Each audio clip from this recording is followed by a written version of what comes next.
E para fechar a primeira sessão, nós temos aqui o terceiro e último capítulo dessa sessão que fala sobre o papel do líder. O terceiro capítulo, ele fala sobre a essência da liderança. Eu quero convidar você a fazer uma reflexão sobre a questão da tecnologia, o quanto ela implica no fator liderança, de acordo com o acúmulo de informações que nós temos. Então, nós temos uma pesquisa realizada com mais de 2.000 pessoas, no qual ela aborda a satisfação das pessoas ao ser atendidas por um robô via chatbot. Então nós temos um número na tela para vocês, são 62% dessas pessoas, elas disseram que os robôs não entendem o que foi solicitado. 36% relatou a falta de agilidade de resposta e 21% sobre a comunicação impessoal, ou seja, aquela comunicação fria do próprio robô com o cliente. Nós temos também um outro fator que vai ajudar essa bagagem, que é justamente a gente entender a linha, a trajetória da evolução da comunicação que nós temos aqui até chegar nos dias de hoje. Então, se você não sabe, o telefone ele foi criado em 1876, mas as centrais telefônicas elas vieram somente nos anos de 1970, quase 100 anos depois, onde permitia que a gente se comunicasse. Ainda assim, naquela época, existia o fator financeiro, o telefone ele era muito caro, né? Então, poucas pessoas tinham acesso a esse recurso, e no qual, conforme foi evoluindo, isso foi se popularizando e tendo ali os telefones nas casas ainda. Nós temos também nos anos 90 o surgimento da internet, também na mesma linha de raciocínio. A internet ela nasce, porém, não com muito acesso a todo mundo, ela era muito cara. E quando ela permitia o acesso, as pessoas tinham poucos recursos ali ainda, como estava surgindo, para poder utilizar. E aí começou a surgir os e-mails e tudo mais. Nos anos 2000, nós temos dois fatores que ajudam nessa comunicação, principalmente focado no atendimento, que é o nascimento do Help Desk. Então, quando você liga hoje numa central telefônica para buscar um suporte de um banco, para buscar um suporte de um telefone, você vai ser atendido muito provavelmente por um Help Desk. Então, são respostas ali de robôs, né, que são automáticas e você vai conduzindo ali até chegar à sua resposta que você tanto almejava. Tá? Então nós temos aqui também o surgimento das redes sociais nos anos 2000. Ainda assim, sendo pulverizadas aos poucos, mas as redes sociais ela ajudou e muito nessa comunicação. E hoje nós temos um volume gigantesco de informações diante de toda essa evolução. E, por último, nós temos o surgimento da inteligência artificial, no qual cada vez mais será aplicado no mundo corporativo, tanto para as empresas se comunicarem entre elas, né, mas também para prover ali recursos de atendimento aos seus próprios clientes. Então, nós temos uma tecnologia que nasce há quase 200 anos atrás e ela vai crescendo e evoluindo conforme o desenvolvimento humano. O que acontece nesse ponto? A gente tem uma reflexão aqui, eu quero saber se você concorda com essa reflexão. Nós temos um ponto muito importante que é, quanto mais a gente se relaciona com telas, com a internet, com muitas informações, maior é o número que a gente tem ali de preferência por se relacionar com pessoas. Eu vou citar um exemplo para você. A gente tem a todo momento o celular em nossas mãos, a gente tem computador, a gente tem um monte de informação, mas ainda assim muitas coisas que na época quando surgiu a internet, surgiu essas informações, falavam que iam deixar de existir. Um caso é o próprio livro. Se você for olhar algum tempo atrás, muitos falavam, olha, acabou a era dos livros, porque vai estar tudo na internet e você vai poder acessar quando e onde quiser. Porém, o que não esperavam era que os seres humanos né, não consideravam isso, particularmente falando, era que o ser humano ele precisa se relacionar, ele gosta do afeto, ele gosta do toque, ele gosta da presença.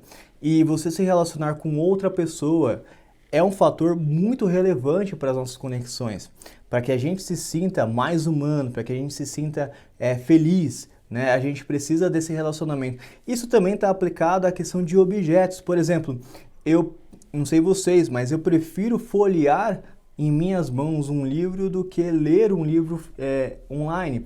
Mas pode ser que você também prefira outras coisas. Por exemplo, você prefira escrever no computador ao invés de anotar no caderno. Mas, mesmo assim, a maior parte da população, ela tende a querer manusear, a querer se relacionar com pessoas, justamente por conta da nossa natureza. É algo que nunca vai mudar.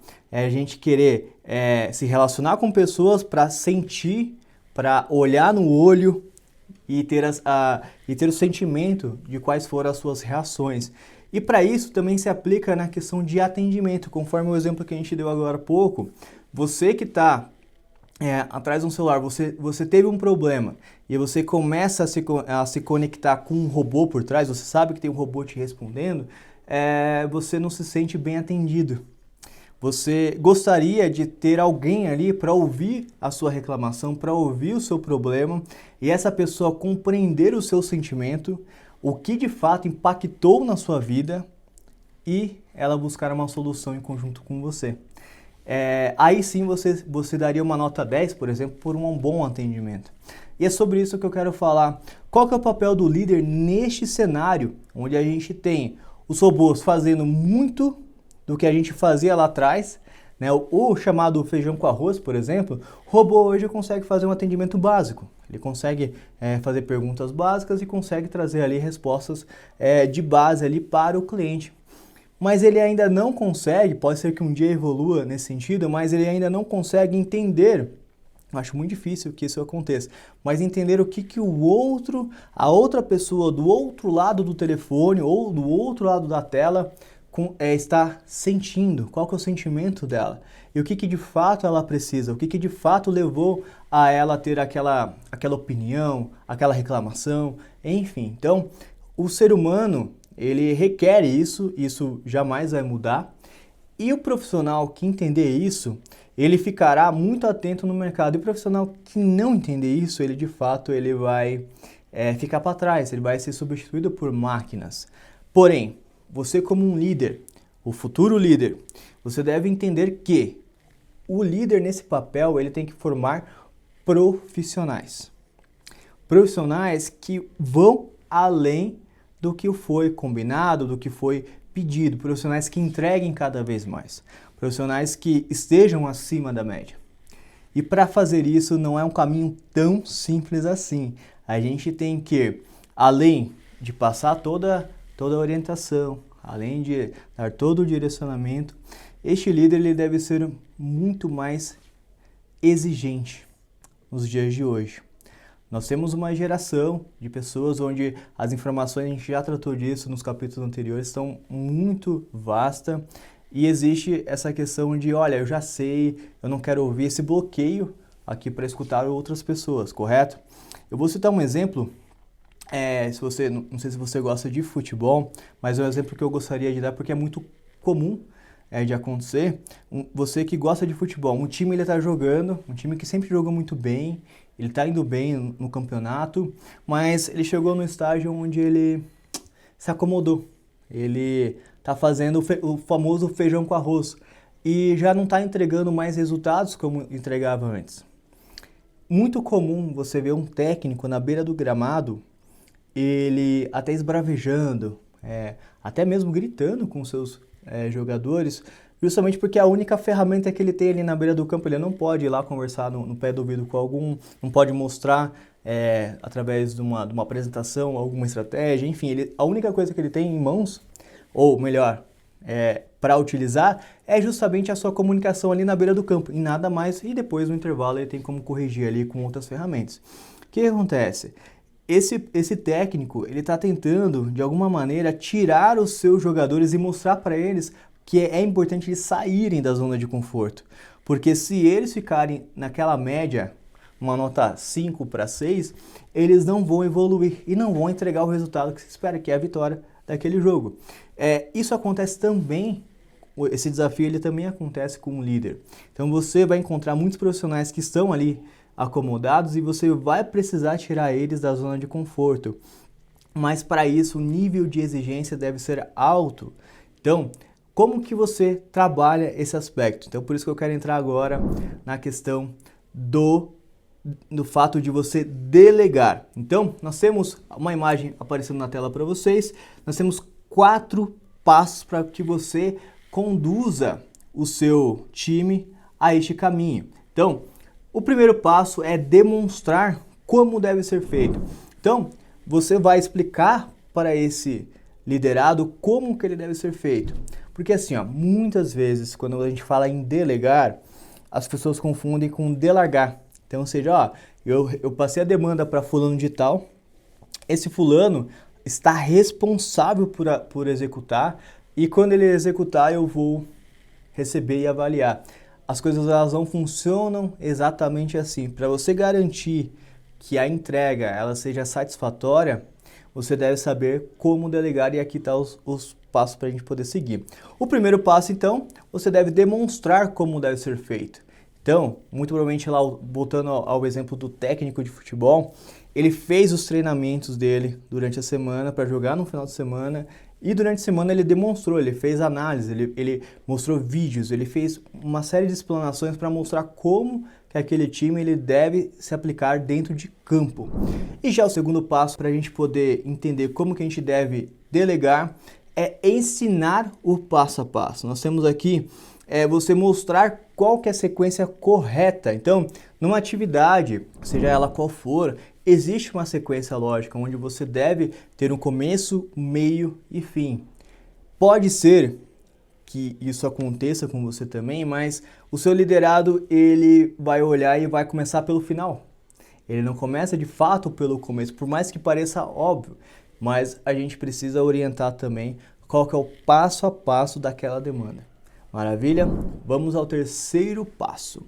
Nós temos aqui o acompanhar de perto as primeiras execuções. Então, é como se você tivesse um filho. Ele vai começar a aprender a comer sozinho, por exemplo. Você não vai simplesmente deixar um prato lá e deixar com que ele coma de forma aleatória. Você vai acompanhar de perto ele. E as primeiras execuções são muito importantes, porque a partir daquilo ele vai ter como base para que ele consiga executar ali de uma forma mais fluida as demais atividades e repetições. Então, esse é o terceiro passo sobre o nosso tópico de delegar. E vamos ao último passo, que é o quarto passo.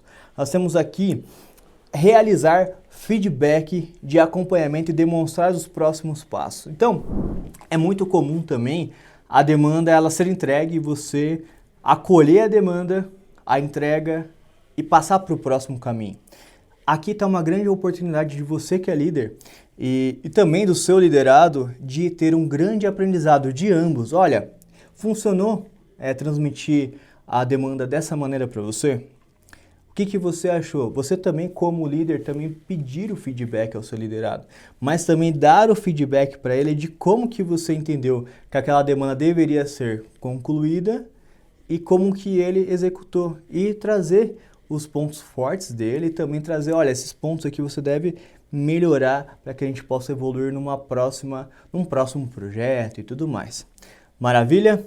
Nós temos também aqui um exemplo de Jesus. Jesus Cristo, ele seguiu todos esses passos com os seus discípulos. Primeiro, obviamente, ele trouxe ali, ele demonstrou como que era para ser feito. Então, as primeiras passagens da Bíblia traz ali Jesus, ele passando por várias e várias cidades e pregando, curando pessoas, demonstrando como que era para ser falado ali o seu evangelho, a sua mensagem, o que deveria ser feito, como deveria ser feito. Então, este primeiro passo que Jesus deu, justamente ele não cobrou absolutamente nada dos seus discípulos, a não ser acompanhá-lo em suas viagens e entender como que ele trabalhava.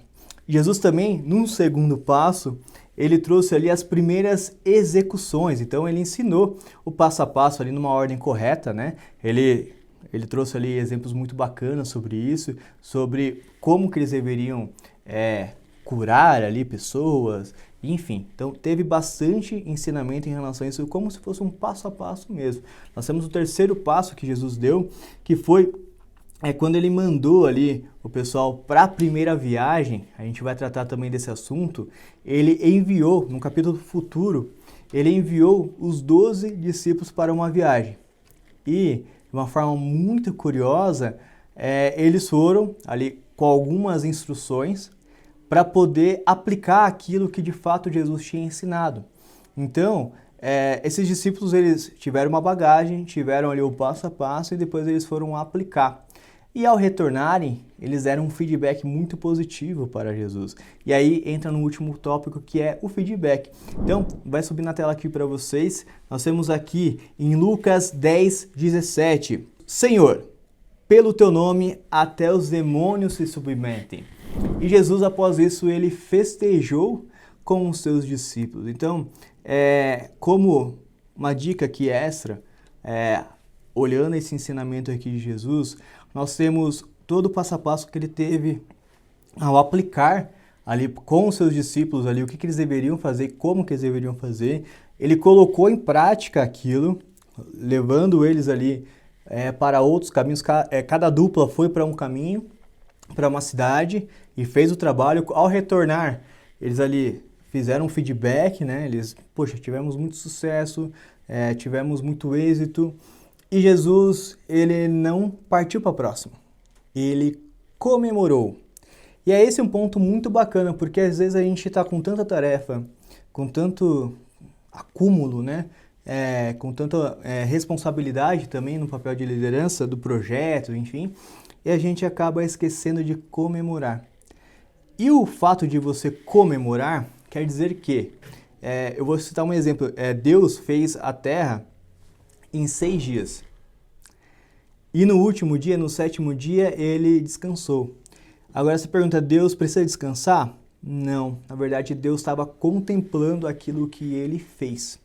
Então, o fato de você, e aqui nós temos aplicado aqui a Jesus, o fato de você contemplar, de você comemorar aquilo que você e a sua equipe conquistou, ela é muito importante para que você feche aquele ciclo, feche aquele projeto e aí sim, parta para o próximo. Então, colocando na tela para vocês aqui, Jesus festejou após o retorno dos 12 liderados. Ele disse assim, contudo, alegrem-se, não porque os espíritos se submetem a vocês, mas porque seus nomes estão escritos nos céus.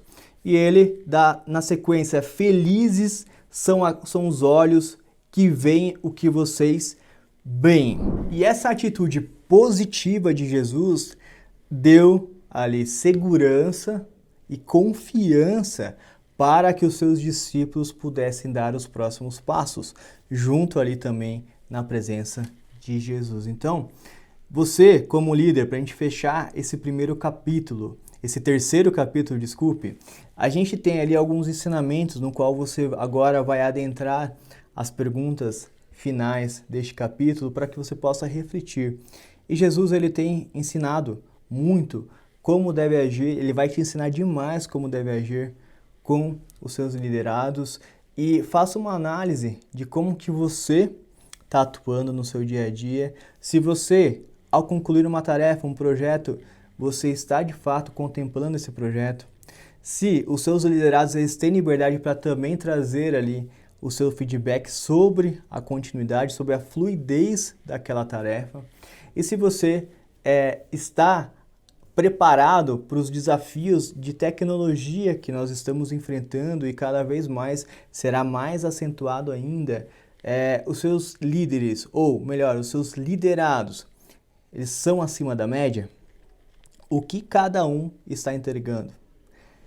E o que cada um deve fazer para que eles subam de média e você tenha ali uma equipe ali fora da média, acima da média? Eu conto com vocês, eu quero fazer 2 reflexões aqui. A primeira delas é o líder é aquele que conhece o caminho, anda pelo caminho e mostra o caminho. Então, aqui está muito claro o ato de delegar. E agora nós vamos para a última reflexão, que é um versículo da Bíblia que fala assim: mas escolha dentre todo o povo homens capazes, tementes a Deus, dignos de confiança e inimigos de ganho desonesto. Estabeleça-os como chefes de 1000, chefes de 100, chefes de 50 e chefes de 10. Eles estarão sempre à disposição do povo para julgar as questões mais simples, as questões mais difíceis, porém trarão a você. Deste modo, aliviarão a carga que está sobre você e isso tornará mais leve o fardo para você. Te convido a fazer essa reflexão também, a realizar as suas anotações e te espero até a próxima sessão, a segunda sessão que vai falar sobre autoliderança, iniciando pelo 4º capítulo. Até já!